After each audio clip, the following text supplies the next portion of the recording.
اب کیا ہوتا ہے؟ اب اگلا مرحلہ شروع ہوتا ہے آیت نمبر 30 سے 35 تک.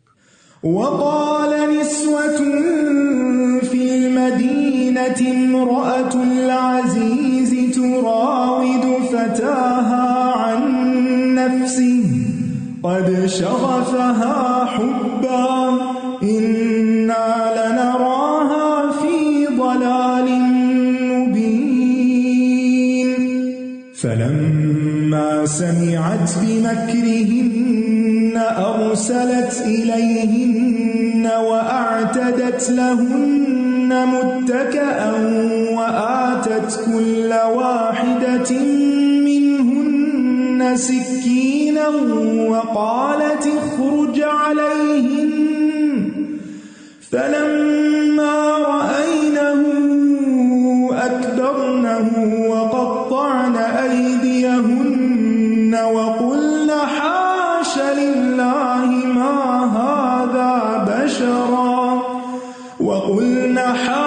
لله ما هذا بشرا إن هذا إلا ملك كريم قالت فذلكن الذي لمتنني فيه ولقد راودته عن نفسه فاستعصم ولئن لم يفعل ما آمره ليسجنن وليكون من الصاغرين قال رب السجن أحب إلي مما يدعونني إليه وإلا تصرف عني كيدهن أصب إليهن وأكن من الجاهلين فاستجاب له ربه فصرف عنه كيدهن إنه هو السميع العليم ثم بدا لهم من بعد ما رأوا الآيات ليسجننه حتى حين. اب بات پھیل گئی اور شہر میں کچھ عورتیں کہنے لگی کہ عزیز کی بیوی اپنے غلام کو اس کے نفس سے پھسلاتی ہے، یعنی برائی کی دعوت دیتی ہے. یقیناً اس کی محبت نے اسے فریفتہ کر لیا ہے، ہم تو اسے کھلی گمراہی میں دیکھتی ہیں، یعنی عورت ہی کو الزام دے رہی ہیں. پھر جب اس عزیز کی بیوی نے ان عورتوں کی مکاری کے بارے میں سنا تو ان کی طرف دعوت نامہ بھیجا اور ان کے لیے مسندیں تیار کی، پارٹی تھرو کی، اور ان میں سے ہر ایک کے ہاتھ میں ایک چھری دے دی اور یوسف سے کہا ذرا ان کے سامنے نکل آؤ. تو جب ان عورتوں نے اسے دیکھا اور اس کے حسن سے مروب ہو گئی تو اپنے ہاتھ کاٹ لیے، یعنی وہ پھل کاٹ رہی تھی تو بجائے اس کے کہ پھل پہ چھری پھیرے اپنے ہاتھ پہ پھیر لی. اور سبھی نے کہنے لگی اللہ کی پناہ، یہ کوئی انسان نہیں بلکہ یہ تو ایک معزز فرشتہ ہے. عزیز کی بیوی کہنے لگی یہی تو وہ شخص ہے جس کے بارے میں تم مجھے ملامت کرتی ہو، اور میں نے اسے اس کے نفس سے پھسلانا چاہا تھا لیکن وہ بچ نکلا، اور اگر اس نے وہ نہ کیا تو میں اسے حکم دیتی ہوں کہ وہ ضرور قید کیا جائے گا اور ضرور وہ ذلیل ہوگا. اس نے کہا اے میرے رب، قید خانہ مجھے اس گناہ سے زیادہ محبوب ہے جس کی طرف یہ سب مجھے دعوت دے رہی ہیں، اور اگر تو نے مجھ سے ان عورتوں کی چال نہ پھیری تو مجھے ڈر ہے کہ میں ان کی طرف مائل ہو جاؤں گا اور میں جاہلوں میں سے ہو جاؤں گا. تو اس کے رب نے اس کی دعا قبول کر لی اور ان عورتوں کی چال اس سے پھیر دی. بے شک وہ خوب سننے والا، خوب جاننے والا ہے. پھر اس کی بے گناہی کی نشانیاں دیکھ لینے کے بعد بھی ان کو یہی سمجھ آیا کہ وہ ایک مدت تک کے لیے یوسف کو قید کر دیں. ایک اور آزمائش. اب دیکھیے کہ یوسف اور عزیز مصر کی بیوی کا واقعہ شہر میں پھیل گیا. ہر زبان پر یہی بات تھی کہ وہ یوسف کو گناہ پہ اکساتی ہے اور اس کی محبت میں گرفتار ہو گئی ہے، اپنے ہوش و حواس کھو بیٹھی ہے، جیسے اسی قسم کے لوگوں کے بارے میں باتیں کی جاتی ہیں. نام ان کا زلیخا بتایا جاتا ہے اس خاتون کا، کہ اس پر بھی آپ دیکھیں کہ زلیخا کا دماغ کس طرح کام کرتا ہے کہ میں ان عورتوں کی باتوں کے جواب کیسے دوں.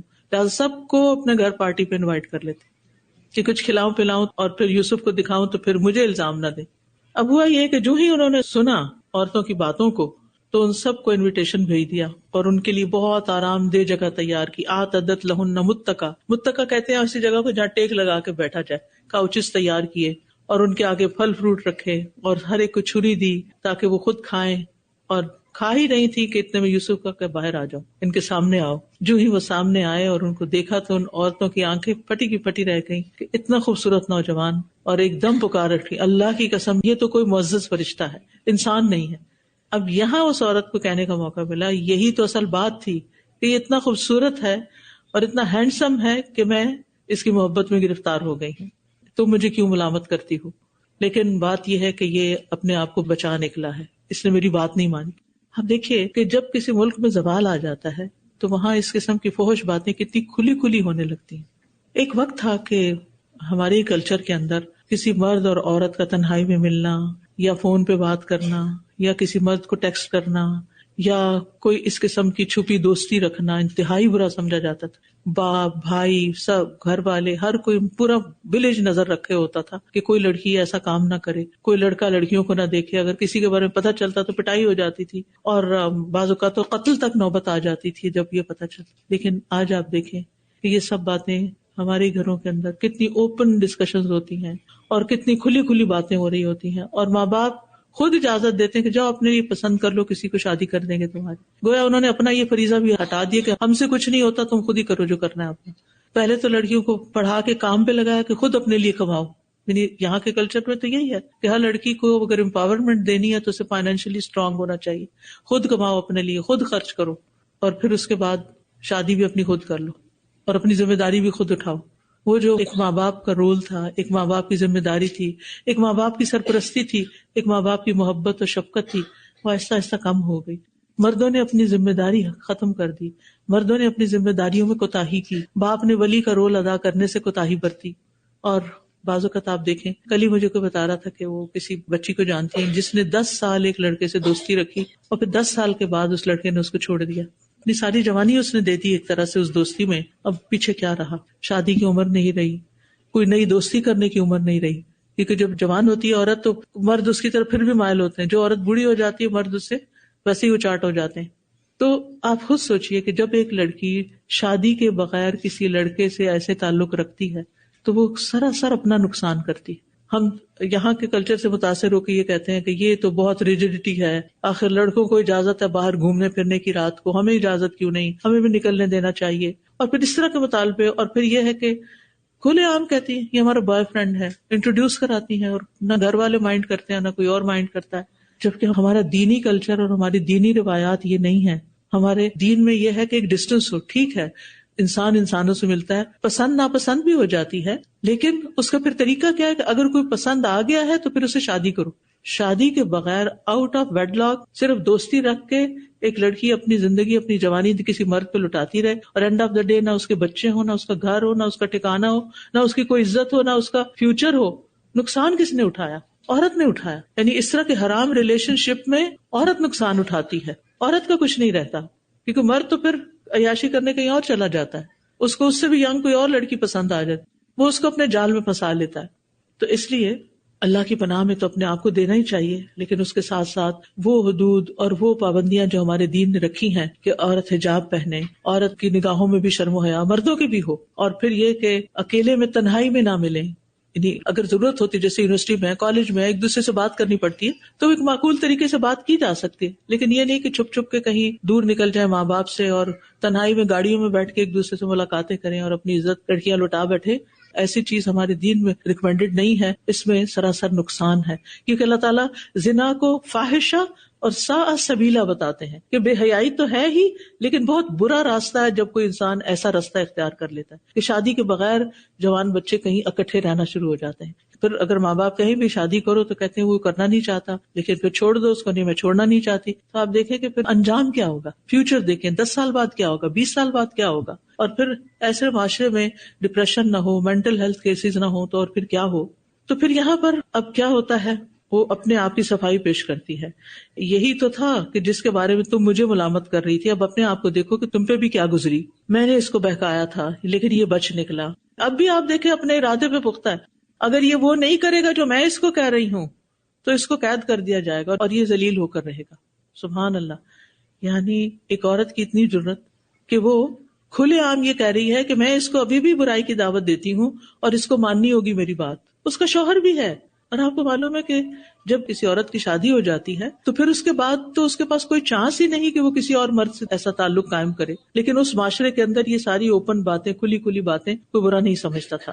اس پر یوسف علیہ السلام کو اب کیا نظر آتا ہے کہ اس معاشرے میں بچنا بڑا مشکل ہے. کہتے ہیں قال رب السجن احب الی مما یدوننی الی، اللہ جیل میں جانا مجھے زیادہ پسند ہے ان باتوں سے جس کی طرف یہ مجھے بلا رہے ہیں.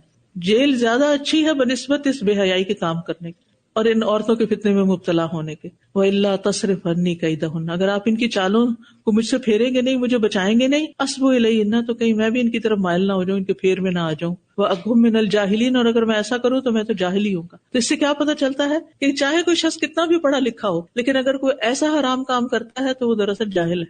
عقل مند انسان ایسا نہیں کرتا. لہذا بچوں کے اندر اس برائی کی قباحت، اس برائی کو برائی بتائیں، کیونکہ یہ نسلوں کی خرابی کا باعث بن جاتی، یہ خاندانوں کی تباہی کا باعث بن جاتی ہے.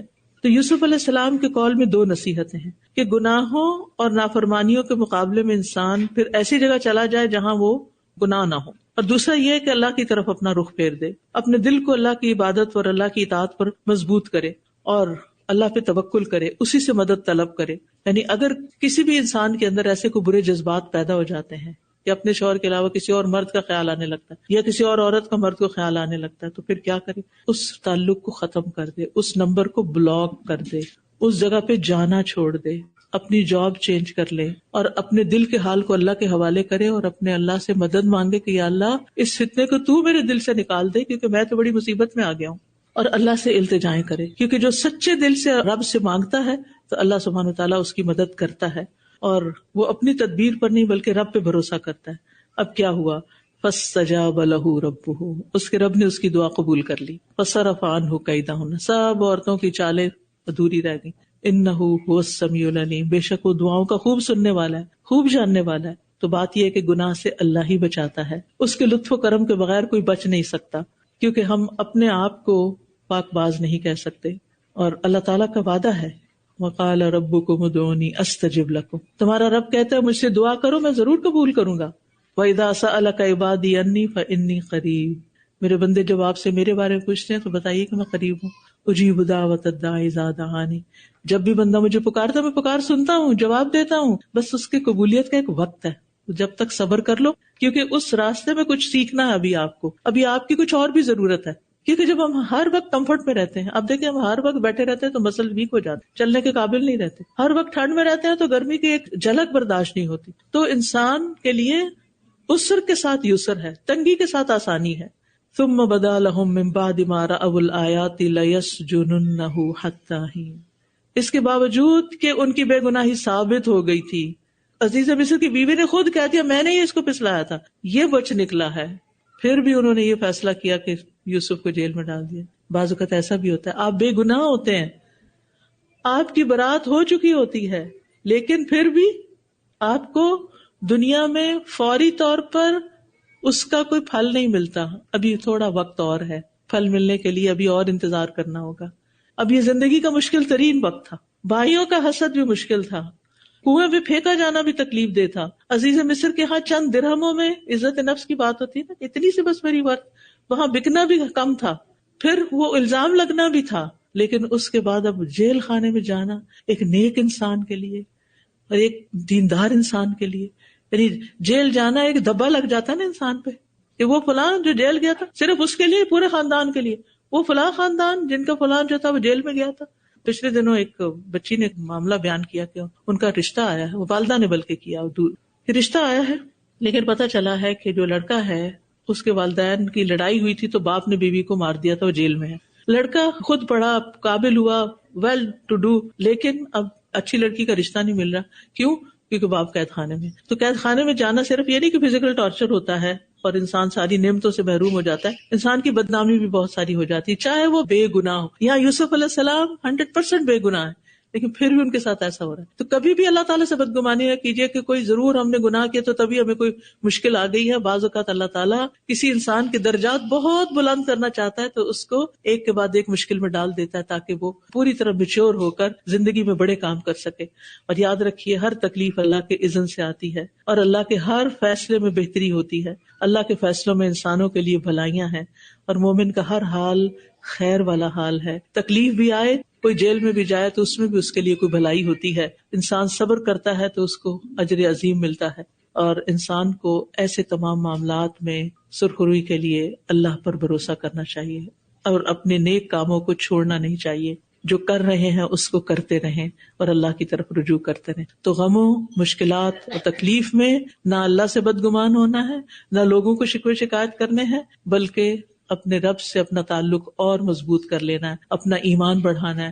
اور ایمان بڑھتا ہے قرآن پڑھنے سے، ایمان بڑھتا ہے اچھی صحبت سے. اس لیے بہت ضروری ہے کہ ہم اپنے ایمان کو مضبوط کرنے کے وہ سارے طریقے اختیار کریں تاکہ یہ دنیا کے غم ہلکے ہو جائیں. دنیا تو ویسے بھی سب مومنوں کے لیے قید خانہ ہے، کیونکہ اس کے بعد جب وہ نکلیں گے جنت میں جائیں گے تو دنیا تو ان کو واقعی جیل نظر آئے گی.